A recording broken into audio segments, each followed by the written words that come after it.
This is Mike, NoStressMike.com. Boy, I want to kind of share with you my preparedness here in China. And let's see, one thing I already showed you the apartment. And the more I've been focusing on preparing, the more I see this is going to be a challenge. And what I've done is I've broken the challenge down to sections. And I've only got it in two sections.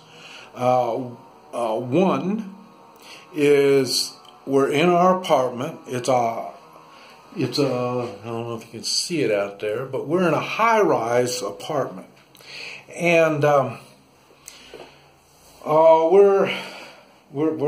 up in the teens in the floors, so we're up there a ways. So we're gonna have, and in a shit at the fan situation, there's all different kinds, and I'm not quite sure how to prepare for everything in general. So what I said is I've done two. Well, one is to stay in your apartment. If there's some emergency situations, you do have to hold your ground. You have to stay wherever you're at.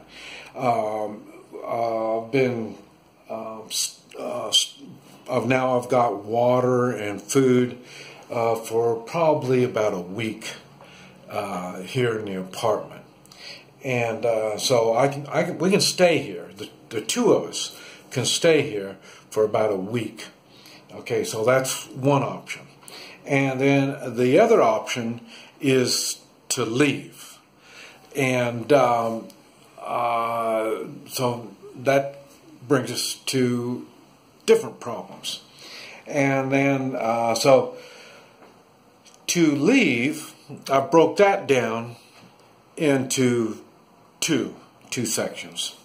One is to leave the building, get out of the building, get on the ground floor. This could be because of fire, because of earthquake. I'm not quite sure. Maybe power outage. After 2 or 3 days, with no power, 4 days, 5 days. I know I can do it for a week, but any more than that, I'm going to have to make a decision. Am I going to have to leave? And so without the electric, then we have to figure out how we're going to do it. And by that time, I'm not sure, depending on the shit fan situation, but the floors may be, well, I'll put it this way: if I was down lower on this thing, I would make some kind of control the stairways. We don't have the elevators going, but let's control the stairways, control who's coming in and out of the building. If you got a situation, you don't want a bunch of strangers just coming in and out of your building. So I had to figure out how to leave the building. And then the other thing is, okay, once you leave the building, then that's going to call for a whole nother set of circumstances. The best I've been able to do for that, this is China. My wife says, "Oh, don't worry about it. This getting emergencies and stuff like that, because the government will take care of you." Okay, so to me that translates to when there's an emergency, I wait for the government to tell me to come downstairs, and then they will tell me to go to an intersection, and then a bus will pick me up, and the bus is going to take me somewhere. That's the best I can feel, kind of like going to a FEMA camp. You know, I mean, I'm not quite sure where I'm going. It may not be to my likings. You know, I'm not like anybody else. So it seems like most people, they're just happy to get whatever they can get. I kind of like to improve my life some. So I doubt if I want to be happy in a FEMA camp, but I don't have much choice yet here in China. Now, so what I have prepared for if I have to leave the building, what I have prepared is a bag, and it's a 72-hour bag. I've always wondered, why do people want a 72-hour bag? I didn't comprehend to me. Why would you want something like that? I live out in the country, and if I was to move from where I was in the country, I'd move to another place out in the country. I stay away from cities. I don't have nothing to do with cities. But now my life has changed, so I had to get a 72-hour bag. About the only thing that I've got about everything I need, except for I need more freeze-dried food. Freeze-dried food takes up less space, and there's 2 of us, 72 hours for 2 of us. And weapons here in China, all weapons are illegal. All weapons are illegal. Now, what do you call a weapon? Most anything. So, and since I'm getting on their bus, I think they're going to have a pretty good say-so on what's coming on the bus. And then once I get off the bus, come to the FEMA camp, again, they're going to go through all my stuff. So I'm going to lose a lot of stuff. It's even that I'm even been thinking even how gold and silver is going to work on that. Cash, forget cash. But you know, there's still a lot. I'm still puzzled on that. But anyway, now what I want to talk about is the step going from here to getting out of the building. And this is going to show you what I got here. And let me see if I can. Well, here, I'll show it to you like this. I think you can see it. I can't see it. There's a rope. Yeah, there's rope. There's 300 feet of rope. It's big, big thick rope, easy to get a hang on to. And then paracord. You can hang on to it like that, or you can hang on to it like that. I got something. The building is made of concrete and steel. Steel doors, some wooden doors. There's for the wooden doors, and for the metal doors, I'll be using this, kind of bang it, open it up some, and then be able to use my pry bar. This could also be used to close the door. Our door, we only have one door going out to the hallway.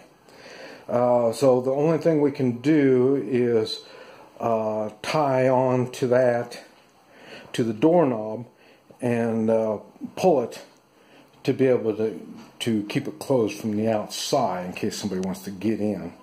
So, but anyway, so that's what paracord's for. And the same thing when I'm going, if I need to close the doors, there's fire doors.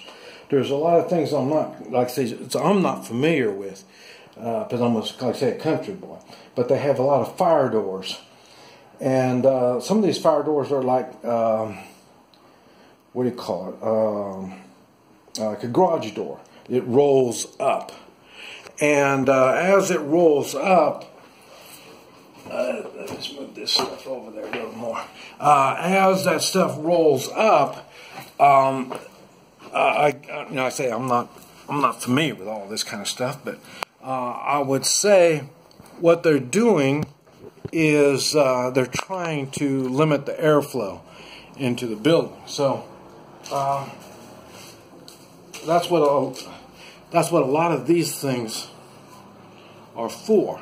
So I can get out of the building.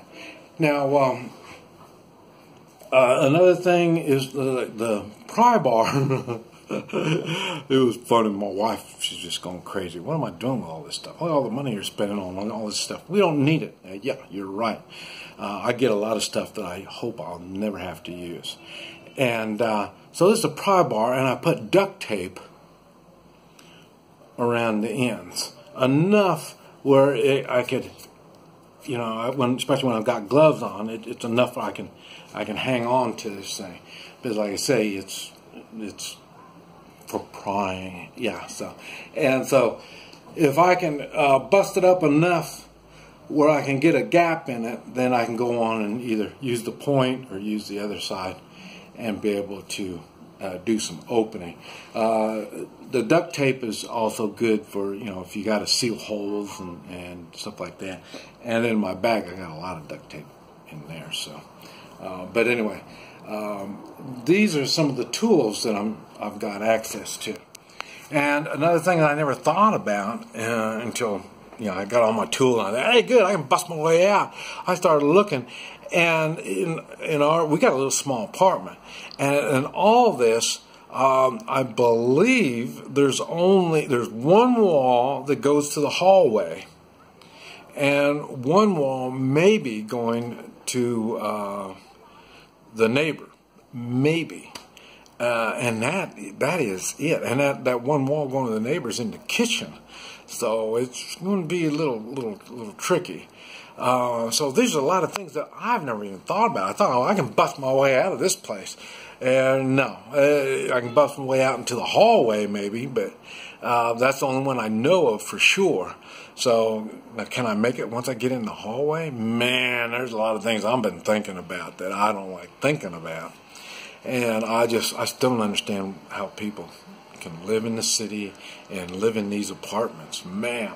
And my wife, she likes it. And so far, like I say, we're going to do it her way. But like I say, just give me time to understand what's going on, and we'll figure out some other plans. But anyway, I thought I'd share that with you. This is Mike, NoStressMike.com.